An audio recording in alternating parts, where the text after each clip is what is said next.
Hello everyone, I hope all of you are doing really well. So welcome back to the second set of video, for this 2019 KVPY chemistry section.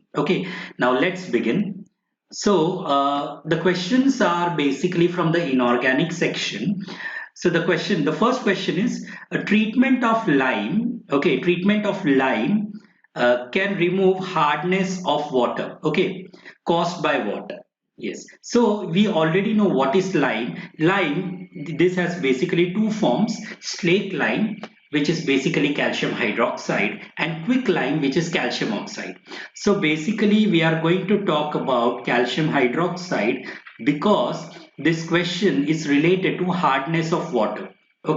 So calcium oxide on treatment with water becomes slake lime, right? So this is basically a factual question. Now there are two types of hardness. The first hardness is temporary hardness, and the other type of hardness is permanent hardness, right? So using lime, you can remove the temporary hardness. So I'm going to write here temporary hardness can be removed. Now we already know that temporary hardness is due to the presence of bicarbonates. This is due to the presence of bicarbonates of calcium and magnesium, right? So when you talk about calcium bicarbonate, the formula is CaHCO3 twice, right? And similarly, you have magnesium bicarbonate as well. So what exactly happens in this particular reaction? It's pretty much simple. So you have this calcium bicarbonate causing the water to become hard.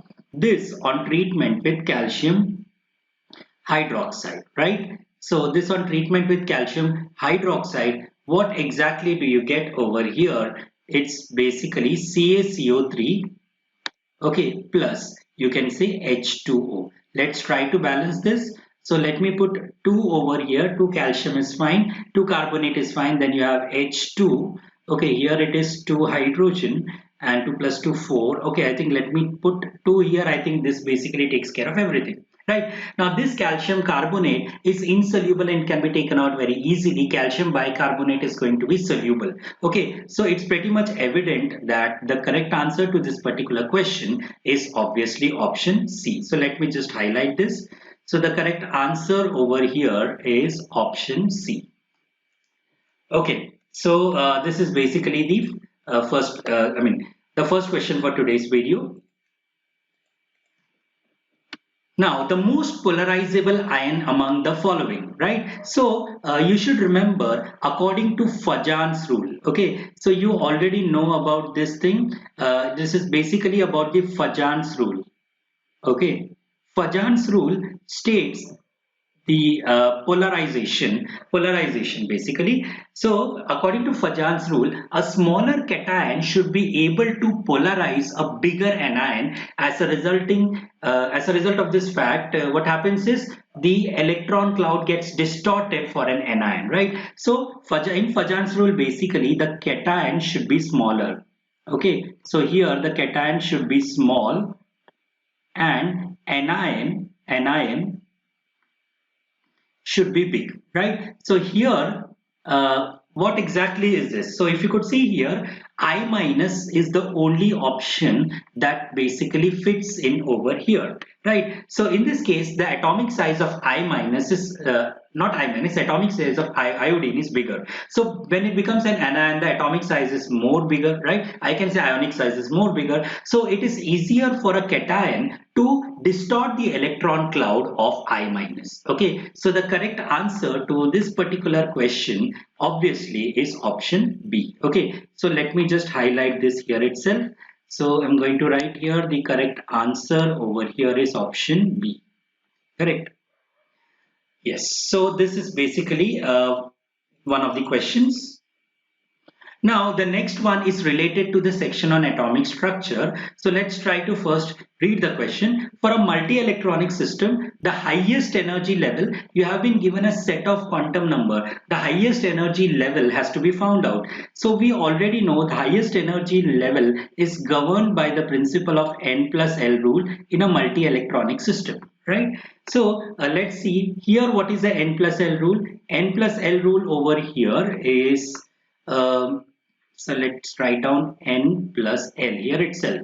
5 plus 0, which is 5, and here it is 4 plus 2. Now this is 6, right? And 4 plus 1, this is basically 5, and 5 plus 1, which is basically 6, right? So these are the n plus l rule. So it's pretty much evident that the answer has to be either B or D. Now there is one more principle. Okay, the principle is simple. If n plus l values are same, okay, that means high value for n is going to give you the highest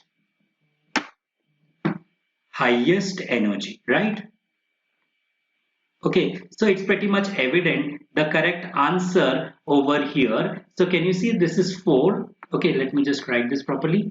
So this is 4 and this is 5. So the correct answer is going to be option D. Okay, so let me just highlight it properly. So this is basically the correct answer. Very simple and very easy to understand. Okay, yes. Okay, now the question, this question is again from the inorganic section. Okay, so if you could see here, the oxide which is neither acidic nor basic, we are basically talking about the neutral oxide. So if you could see here, so let me just write this down. Arsenic oxide, okay, is acidic. Okay, antimony is amphoteric oxide. Okay, and then you already know sodium oxide is considered to be basic.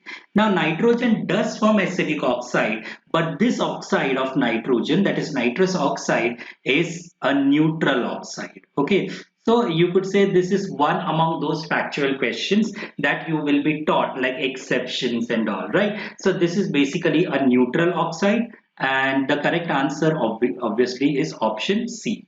Okay, so let me put this in a block so that I can highlight it properly, right?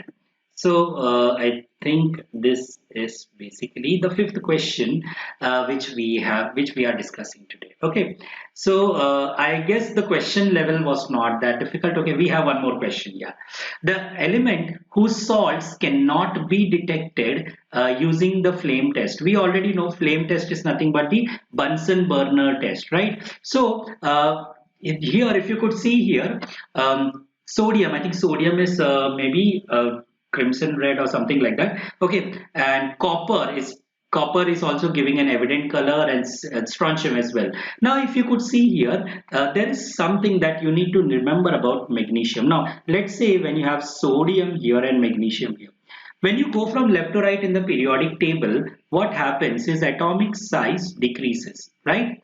And magnesium, the entire group has electronic configuration ns2. So you know the s subshell is completely filled, and magnesium being smaller, you know, when you just insert the salt in the flame, what you expect over here is electrons are going to go from ground state to excited state. But here in the case of magnesium, due to the smallest size, electronic excitation is not that easy. Okay, so I can simply write down electronic excitation is difficult. uh, Electronic excitation is not easy, right? So you need too much of higher energy in this case, as a result of which this does not give a proper flame test. So I can simply say that it cannot be detected using a flame test. Okay, so I'll write here it cannot be detected by flame test. Okay, so basically it burns with a bright white color, and it's not that easy to find out. Sometimes you miss the color, so that's the reason in qualitative analysis they won't give you magnesium. Okay, copper will be there, strontium will be there, sodium also they won't give you, but sodium does give a proper color, right? So this is basically the correct answer to this particular question. Okay, so let me just highlight this. So we have the correct answer is, yeah. So the correct answer to this particular question is option A. Again, it's easy. Okay. So that's it. So this is the end of part 2 of the KVPY series. Now we will be having the final 5 questions. That's going to be the part 3. Okay, that's going to finish off the 2019 paper. Okay, so the remaining years papers will also be released as soon as possible. Okay, so I hope you have enjoyed watching this video, and I think for the time being, you can just revise all the basics which are needed for this particular exam. And anyway, thank you very much for watching.